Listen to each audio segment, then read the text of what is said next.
네, 반갑습니다. 자, 2차시 수업 시작하도록 할게요. 자, 우리 지난 수업에서는 이제 관계 마케팅에 대해서 살펴봤고, 오늘은 이제 관계 마케팅 특징을 거래 마케팅과 비교해서 좀 살펴보도록 하겠습니다. 자, 먼저 거래 마케팅은 일반적인 설득 마케팅, 그리고 판촉 중심의 마케팅이다라고 보시면 돼요. 그러면 이에 반해서 관계 마케팅은 무엇이냐? 고객의 경험이나 공유에 기반해서 고객 주도의 가치를 창출하고 인식하고 추천에 의한 고객을 창출하는 방식을 우리는 관계 마케팅이다라고 얘기를 하죠. 자, 그러면 이제 의문이 들 수 있어요. 고객 주도의 마케팅 옳은가에 대한 내용인데, 이거는 좀 제품마다 다릅니다. 자, 예를 들어서 복잡하고 기능적인 제품이에요. 그러면 위험이나 정보 인지에 대한 욕구가 매우 크죠. 이럴 경우에는 기업 주도의 기능적인 접근이 필요합니다. 자, 예를 들어서 뭐 전기차가 처음 나왔을 때를 얘기를 해볼게요. 이 사람들이 전기차에 대한 개념이 없어요. 뭐 전기차가 어떤 것인지, 뭐 충전은 얼마가 걸릴 건지, 뭐 여러분들 지금도 사실은 잘 모르잖아요. 뭐 전기차에 대한 프로세스가 상당히 아직까지도 이해하기 어려운데, 그럴 경우에는 이 전기차를 만드는 회사에서, 기업이 주도해서, 아, 전기차는 이 정도의 뭐 성능을 가지고 있습니다. 이런 것이 좋고, 이런 것이 뭐 장점입니다. 뭐 이런 것들을 얘기하는 것이 훨씬 더 효과적이겠죠. 자, 반면에 기술보다는 의미 상징이 강한 제품, 뭐 대부분의 제품들이 뭐 명품이나 뭐 일반적인 브랜드들이 중요한 제품들이 많은데 이런 것들의 경우에는 고객화와 상호작용이 더 중요하다라고 보실 수 있습니다. 그래서 이런 경우에는 관계 마케팅이 더 중요하다라고 보시면 되고 뭐 이 내용들에 대해서는 여러분들이 한번 읽어보시면 좋을 것 같습니다. 자, 다음으로 이제 장기적 고객 관계 모델에 대해서 좀 이야기를 해볼게요. 장기적 고객 관계 모델은 먼저 고객 성과가 있는데, 이 고객 성과에는 관계 성과와 재무 성과가 있습니다. 자, 고객 성과의 중요성은 단기 고객은 만족, 가치 중심의 구매 결정을 하고요. 장기 고객은 신뢰나 충성도 중심으로 구매 결정을 한다라는 것이죠.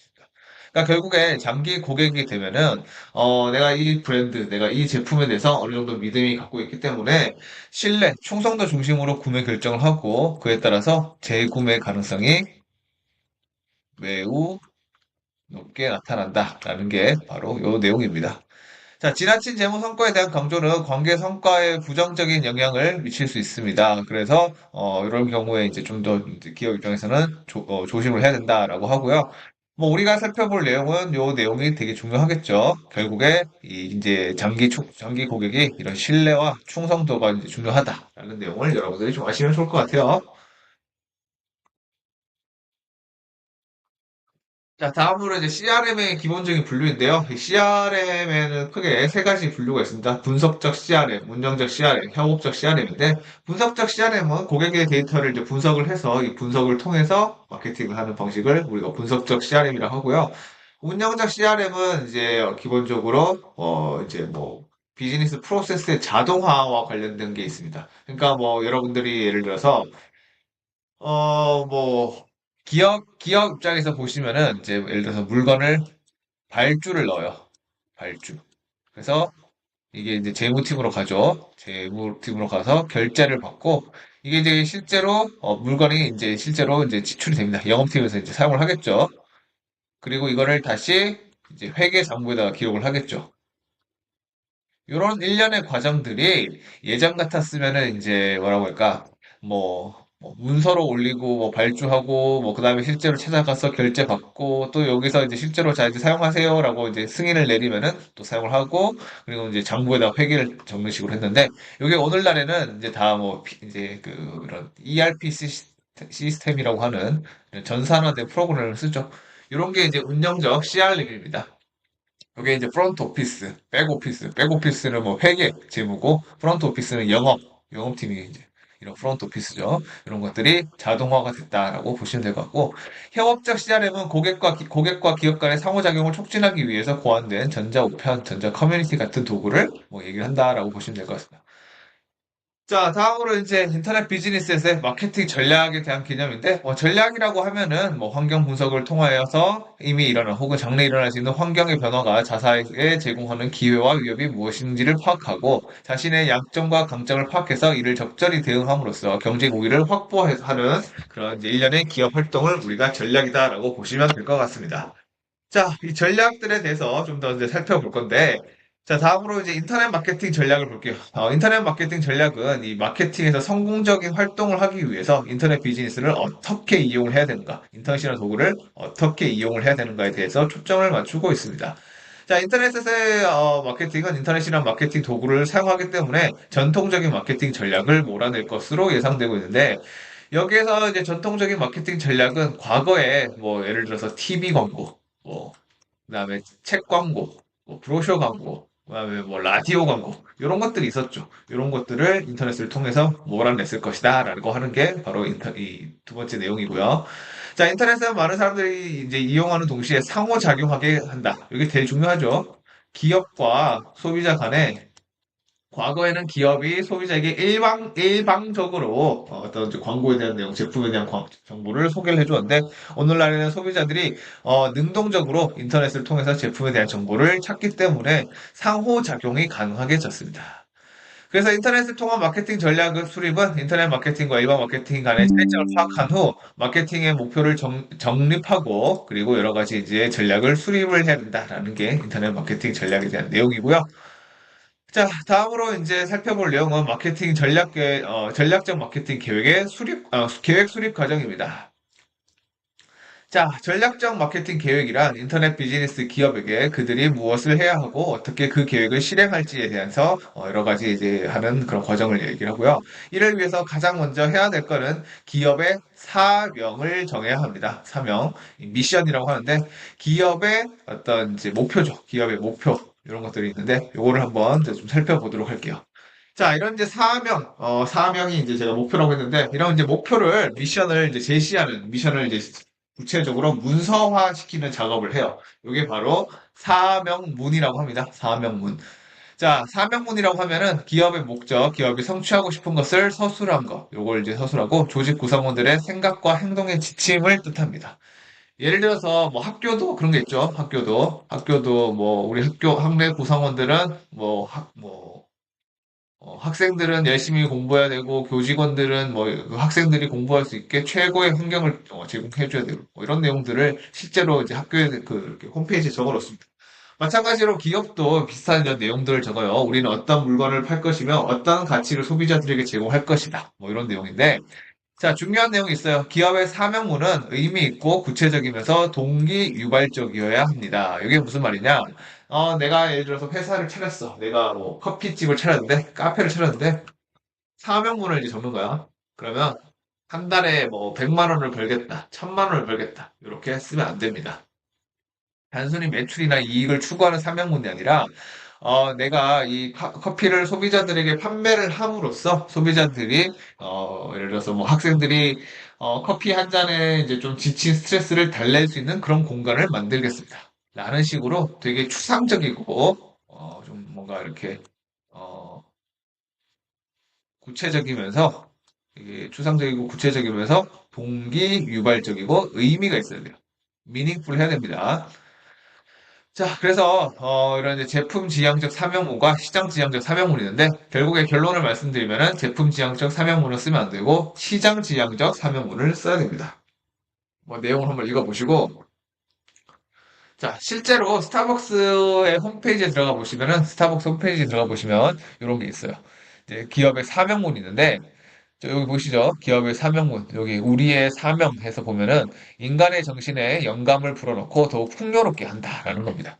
그래서 이제 스타벅스가 이제 여러분들에게 커피를 파는 뭐 음료와 그런 음료와 뭐 빵, 뭐 이런 이제 디저트류를 파는 그런 가게로 알고 있지만, 사실은 스타벅스의 사명문은 인간의 정신에 인스파이어레이션을 주는 거예요.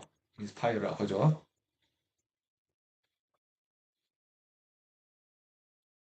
인스파이어. 자, 인간의 정신에 영감을 불어넣는 행위, 동사를 이제 우리가 이제 스타벅스가 정한 사명문입니다. 그래서 스타벅스에서 보시면은 여러분들이 사실은 커피 한 잔 안 시키고 컴퓨터만 주구장창 해도 여러분들 절대로 쫓아내지 않습니다. 바로 이런 사명문 때문에 그래요. 그리고 나서 이제 기업의 목표를 설정을 해야겠죠. 이제 기업 사명문을 실현시킬 수 있는 구체적인 목표를 세워야 됩니다. 그럼 뭐 예를 들어서 인간의 정신을 불어넣기 위해서는 어떻게 해야 되는가? 스타벅스 같은 경우에 뭐 이런 의자를 만들겠어요. 이런 음료를 만들겠어요. 라는 식으로 목표를 설정을 해야겠죠. 이런 이제 것들은 이제 실제로 구체화를 시켜야 되는데, 이런 목표를 달성하기 위해서는 더 많은 이익을 실현해야 됩니다. 당연히, 당연한 얘기죠. 뭐 이익을 실현하지 않으면은 결국에 그 회사는 문을 닫을 수밖에 없으니까요. 그래서 여러 가지 이제 각각의 부서, 매니지먼트, 회계, 마케팅 전략을 수립을 하는 겁니다. 이런 이제 목표를 달성하기 위해서죠.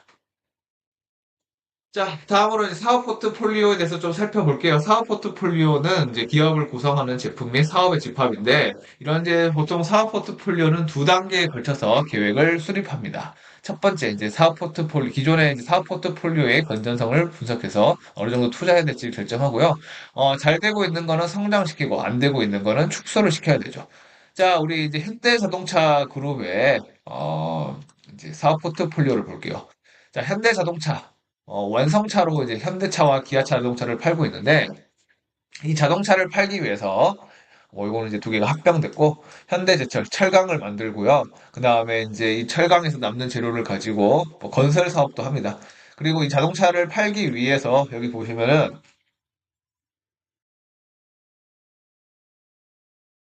자, 여기 보시면은 이제 현대 기아차가 있고 그걸 만드는 이제 철을 만드는 회사들이 있죠. 그리고 여기 보시면은 이제 자동차 부품들을 만드는 회사들도 있고요. 이 자동차를 팔기 위해서는 여러 가지 이제 뭐 리스라든지 렌트라든지 할부라든지 이런 것들이 필요하니까 금융 회사가 있고 또 자동차를 만드는 뭐 물류 그리고 자동차 뭐 관련된 광고, 호텔 이런 것들을 해주는 회사들도 있습니다. 이런 것들이 이제 현대자동차 그룹이 가지고 있는 이 사업 포트폴리오예요. 자, 근데 예를 들어서 뭐가 있을까? 현대자동차의 부품, 현대자동차 잘 팔리니까 부품 사업은 상당히 잘 되니까 이 부품 사업은 엄청나게 투자를 합니다. 반면에 사람들이 이 자동차 얘네 금융을 뭐 사용하지 않는다라고 볼게요. 뭐 다들 그 현찰 박치기로 제품을 구매한다라고 했을 때 그런 과정에서 보면은 예를 들어서 이 금융은 크게 이제 자꾸 뭐 중요한 이제 그런 역할을 하지 못하니까 이런 것 경우에는 이런 금융에 대해서는 축소 전략을 사용해야 되는 거죠. 이게 바로 사업 포트폴리오의 계획 수립 2단계라고 보시면 됩니다. 자, 그러면 이제 사업이 가장 잘 되고 있는지 안 되고 있는지를 확인할 수 있는 지표가 있어요. 바로 이게 우리가 BCG 매트릭스라고 합니다. 이 BCG 매트릭스는 기업을 구성하는 핵심 사업 단위인 SBU를 파악을 해서 여러 가지 이제 각 그 어떤 이제 잘 되고 있는지 안 되고 있는지를 파악하는 그런 이제 매트릭스인데요. 보스턴 컨설턴트 그룹이 만들었다라고 해서 우리가 BCG 매트릭스다라고 합니다. 한번 내용을 살펴볼게요. 내용을 보시면은, 자, 일단 뭐 첫 번째 스타가 있고요. 그리고 캐시카우스, 그 다음에 퀘스천 마크, 그 다음에 더욱스가 있는데, 일단 여기 보면은 시장의 성장률이에요. 시장의 성장률. 그리고 상대적, 어떤 이제 그 점유율 있죠. 점유율. 시장 점유율. 시장 점유율. 그 다음에 시장의 성장률. 그렇습니다. 자, 이런 거 보면은, 일단 별 같은 경우에는 여기 있어요. 요 칸, 요 4부면 중에서 왼쪽 1, 네, 사실 기억이 안 나는데 1, 2, 3, 4인가? 1, 2, 3, 4인 것 같은데 자, 1, 4부면 있어요. 여기 왼쪽 위에 있습니다.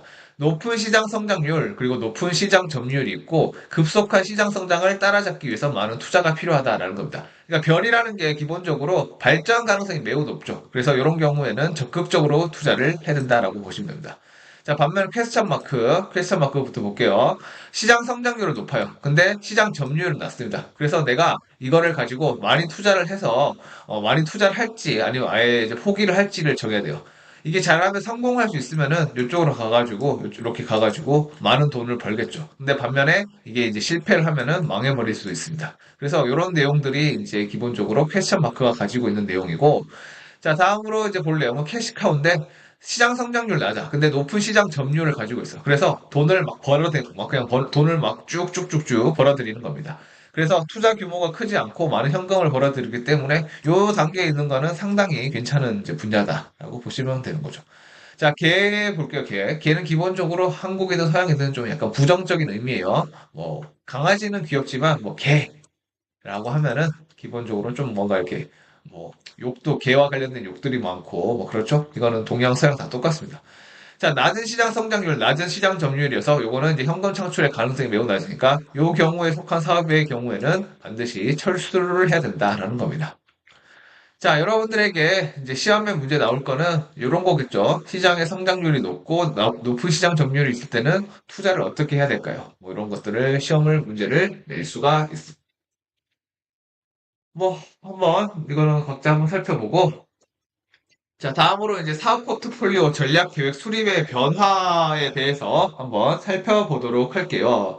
자, 전통적 매트릭스 형태의 사업 포트폴리오 분석은 최근에 이제 좀 측정하기 어렵습니다. 왜냐하면은 여기 보시면은 이제 이렇게 사실은 뭐 이렇게 속해 있는데 이게 명확하게 구분되지가 않아요. 뭐 요렇게 이제 해놨지만 사실은 이게 여기에 있을 수도 있고 여기에 있을 수도 있는 거죠. 스페셜 K라는 제품이.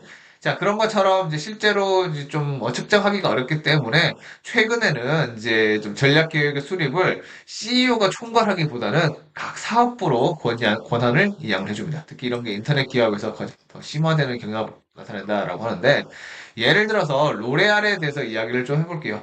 이 로레알 같은 경우에는 글로벌 어떤 이제 화장품 회사인데, 이 로레알의 시가총액이 삼성전자의 시가총액과 거의 뭐 맞먹습니다. 아마 이게 더 클 수도 있어요. 뭐 비슷하던가 더 클 건데, 삼성전자의 시가총액이랑 거의 비슷해요. 삼성은 뭐 팔아요? 반도체 팔죠. 반도체. 뭐 반도체 팔고 그다음에 뭐 스마트폰 팔고 그다음에 뭐 가전들 파는데 이 반도체 정말 비싼 제품을 파는 거예요. 그런데 이 화장품 만드는 회사가 주가의 어떤 시가총액이 더 크다는 거는 정말 이게 엄청난 큰 기업이다라는 거죠. 자, 로레알에 보면은 정말 수많은 브랜드가 있습니다. 여러분들이 알만한 거, 랑콤, 조르주 아르마니, 키엘, YSL, 그다음에 라로쉐 포쉐, 스킨 스티커즈, 뭐 이런 이제 기업들이 있고, 뭐 웨이블릿 아실 것 같고, 케라스테스 화장품, 로레알 파리, LPP, 더 바디샵 이런 것들이 있는데, 자, 이게 과거 같았으면은 이제 여기에 로레알 대빵이 이런 것들에서 이거는 뭐 성장시켜, 이거는 뭐 축소시켜, 뭐 이런 식으로 이제 했었는데 최근에는 이제 그렇게 하니까 이 사람도 뭐가 잘 되고 뭐가 안 되는지 잘 정확하게 몰라요. 하도 이 브랜드가 많다 보니까. 그래서 어떻게 하느냐? 그냥 여기 여기 사업부, 여기 사업부의 대빵이 좀 결정을 하고, 여기 사업부의 대빵이 결정을 하고, 여기 사업부의 대빵이 결정하고, 여기 사업부의 대빵이 결정하는 이런 방식으로 각 사업부로 권한을 이양을 해서 이 각 사업부의 시장을 잘 아는 관리자가 의견을 이제 낼 수 있게 많이 도와주는 방식으로 전략 계획을 수립을 하고 있다라고 보시면 될 것 같습니다. 자, 다음으로 이제 제품 시장 확장 그리드인데요. 요거는 이제 요 내용만 좀 볼게요. 첫 번째 이제 시장 침투 전략이 있습니다. 시장 침투 전략. 시장 침투 전략은 기존 제품에 변화를 주지 않고 더 많은 매출을 올릴 수 있도록 방안을 모색하는 겁니다. 자, 스타벅스의 예시를 보면은 기존 제품에 변화를 주지 않고 더 많은 매출을 올릴 수 있는 방안이 뭐가 있을까요?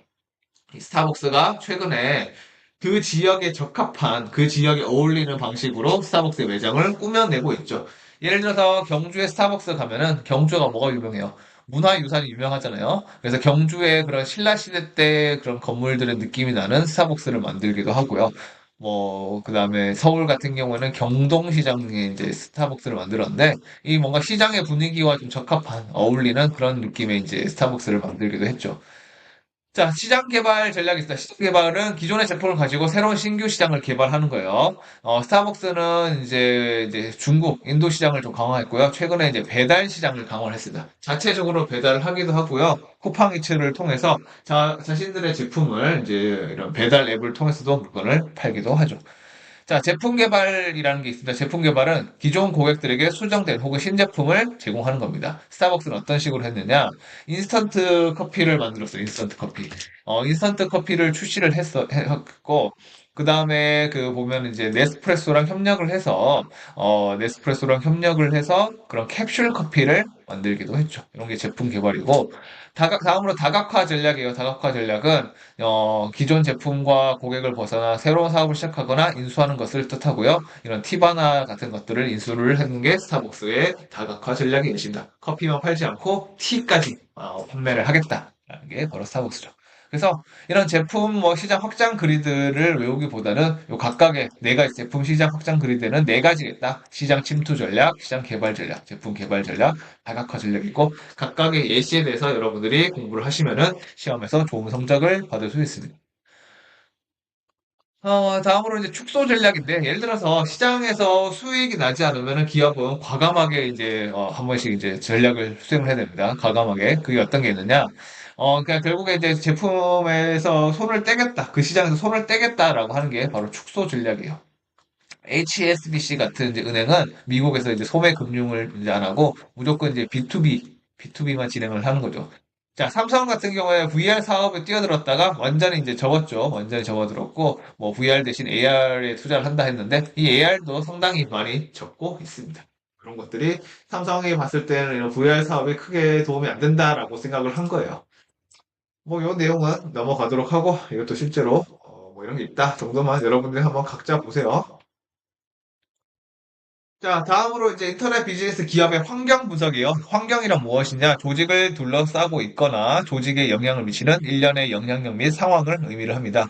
이런 환경에는 내부 환경과 외부 환경이고, 내부 환경은 뭐 기업이 가지고 있는 조직 분위기, 조직 문화를 의미를 하고, 외부 환경이라고 하면은 기업의 어떤 이제 뭐 조직 외부에 존재하는 그런 일련의 이제 영향을 미칠 수 있는 환경을 뜻합니다. 이런 외부 환경에는 일반 환경과 과학 환경으로 구분이 된다라고 보시게요.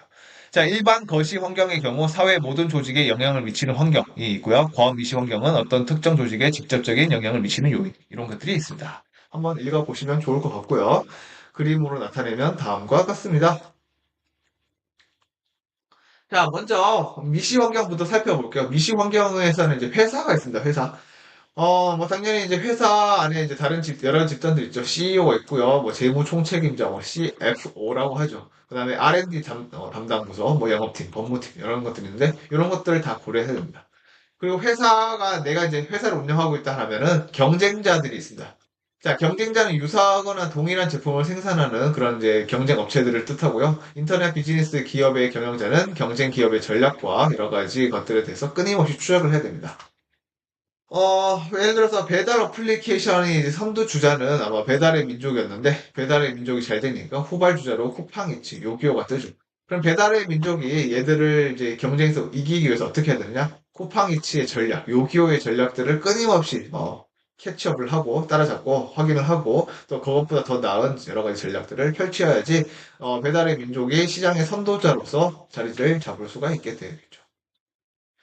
다음으로 이제 마케팅 중간상이 있습니다. 마케팅 중간상은 회사가 자신의 제품을 최종 고객에게 촉진하고 판매하고 유통시키는 데 도움을 주는 경제 기획체를 의미를 합니다.